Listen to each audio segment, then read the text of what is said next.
A vontade é a faculdade soberana da alma, a força espiritual por excelência, e pode mesmo dizer-se que é a essência da sua personalidade.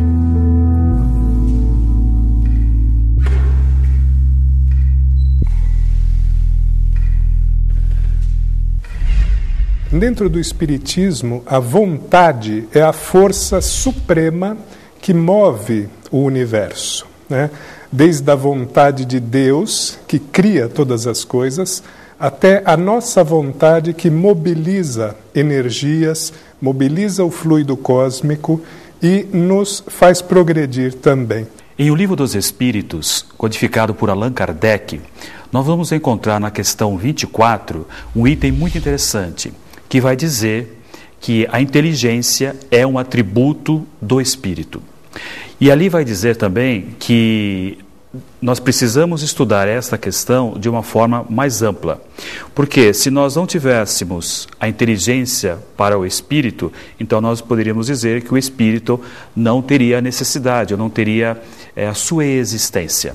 A inteligência é uma faculdade para o espírito aprender. Ele usa a inteligência para fazer as suas experiências e extrair conhecimentos intelectuais e conhecimentos morais. Então, a inteligência é faculdade para aprender. Espírito é o princípio inteligente do universo. Nós aprendemos isso com Kardec e os espíritos que o orientaram. Então, nós sabemos que o pensamento é uma faculdade do espírito, assim como a vontade, como tantas outras.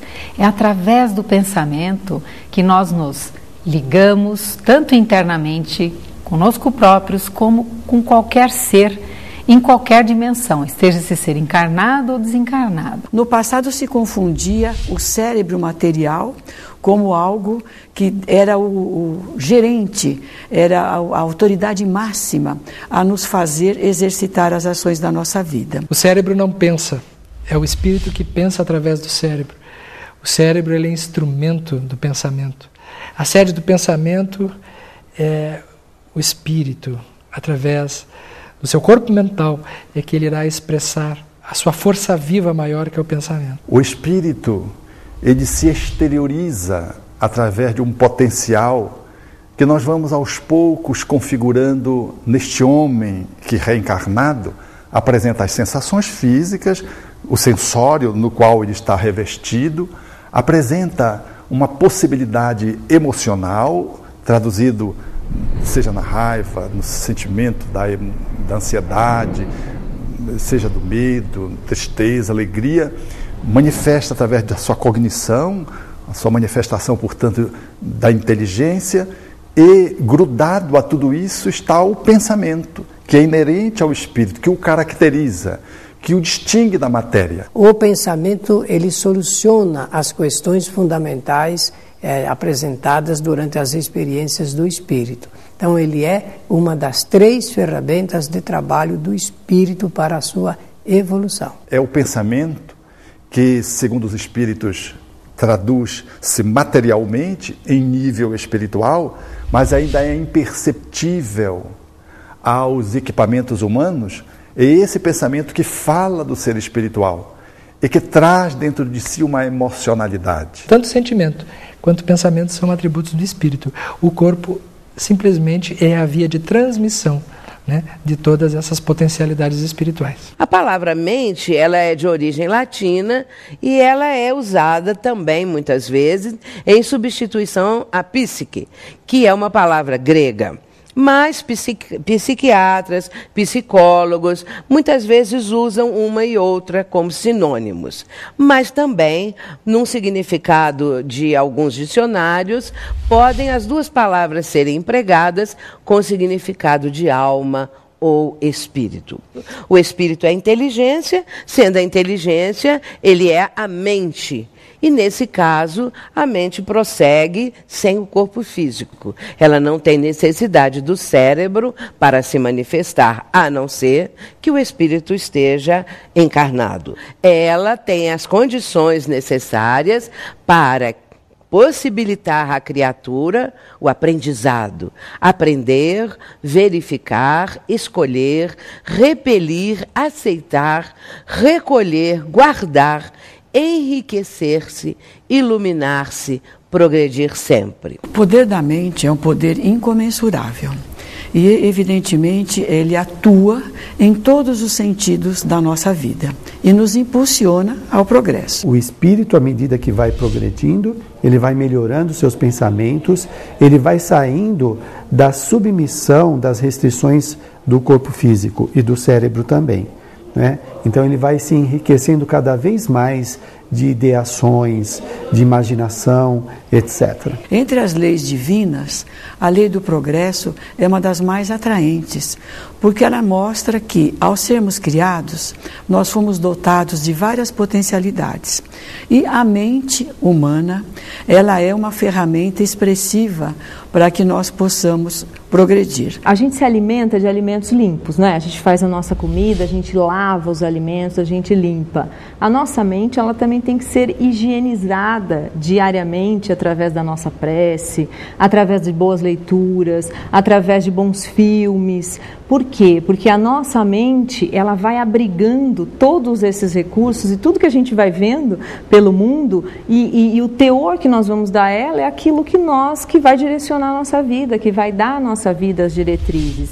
Então, não é bom nem ruim. Quem vai fazer isso somos nós, né? Claro que dentro do Espiritismo nós sabemos que quando nós estamos sintonizados com faixas vibratórias, com pensamentos não alinhados com o bem e com o amor, certamente nós teremos companhias espirituais nesse mesmo diapasão. O pensamento é a estrutura que transcende a dimensão corporal. O corpo é uma estrutura material como se fosse um computador. E o espírito é como se fosse aquele que agencia o computador, o programador. O pensamento, portanto, ele provém das entranhas do ser espiritual e que faz o seu movimento de expressão corpóreo guindado, seja a emoção, seja as manifestações sensoriais, seja a cognição e, na sua excelência mais sutil, através da intuição. Então, nós não somos doentes, ficamos doentes. Então é necessário que, através da nossa mente, possamos mudar os nossos pensamentos. E conforme desenvolvemos a inteligência potencializa essa lei de progresso e de evolução. À medida que nós vamos progredindo, os nossos pensamentos também vão avançando, vão progredindo. Os físicos, também os astrofísicos, eles consideram que o universo é um gigantesco mecanismo.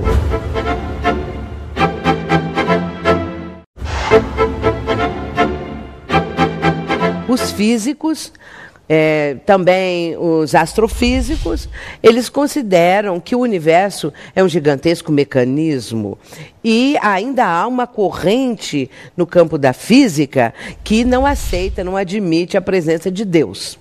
E muito menos a do espírito. Portanto, essa ideia que o universo é um gigantesco mecanismo ainda prepondera.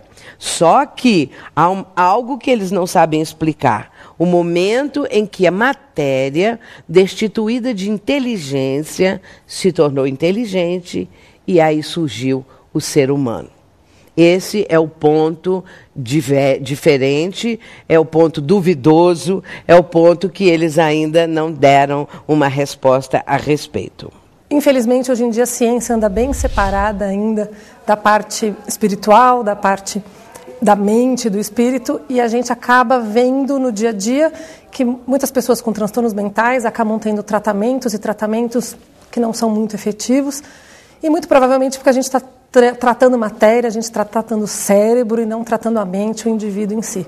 Talvez a gente, conseguindo fazer esse elo, essas duas coisas, os tratamentos comecem a ser muito mais efetivos. Existem estudos já hoje que comprovam, por exemplo, que em grupos separados de pessoas que passam por determinadas situações, se formam grupos de cidadãos voluntários para fazer orações em relação a essas pessoas. Então, um grupo, por exemplo, fica fazendo tratamento convencional, né, da medicina convencional. Um outro grupo, já além do tratamento convencional, ele também recebe essa força, né, da oração de um grupo de pessoas. E essas comparações já se comprovou que tem uma diferença. O grupo que recebe orações, ele tem uma chance maior de se restabelecer em sua saúde. A pessoa faz preces ou para pedir alguma coisa, para agradecer alguma coisa recebida, ou então para prestar a sua reverência, feita com fervor, digamos assim, espiritual, feita com ardor espiritual, feita com fé, com confiança, com convicção, nós podemos transformar essa alavanca até mesmo num determinado processo de cura para enfermidades. Quando nós fazemos uma prece, essa prece chega pela frequência de ondas mentais, ela vai chegar aos espíritos superiores. E quando nós vibramos ou fazemos preces em favor de alguém, esses espíritos, eles vão observar as leis, por que essa pessoa está com aquela determinada doença, por exemplo, já que é uma questão de cura. Então, se a pessoa está doente, alguém faz uma prece em favor dessa pessoa, e aí sim, chega ao mundo espiritual e os seres espirituais, os espíritos, eles vão avaliar por que aquela doença está naquele momento fazendo parte da vida daquela pessoa. Então, também temos aí a questão de que muitas vezes uma doença, ela é a cura do espírito no tempo. E nós queremos, como imediatistas que somos, nós queremos a cura rápida nesta encarnação, ou num tempo menor. Às vezes é uma doença que leva 5 anos, nós queremos que em 2 se resolva. Então, quando nós observamos que algumas pessoas fazem as preces de cura e as pessoas se curam, outras não. Então, nós temos todos esses meandros, todas essas possibilidades. Quando Jesus falou que a fé remove montanhas, ele estava dizendo, o seu poder mental, a sua fé, vai remover as montanhas da sua vida. O detalhe é, nós queremos acreditar nessa potencialidade interior. O pensamento é um instrumento pouco utilizado no benefício de si mesmo. Acho que os profissionais de saúde têm que saber orientar os pacientes nesse aspecto para dissolverem raivas, mágoas, egoísmos, indiferenças, prepotências e estimular, de alguma maneira, caridade, solidariedade, perdão, auto-perdão.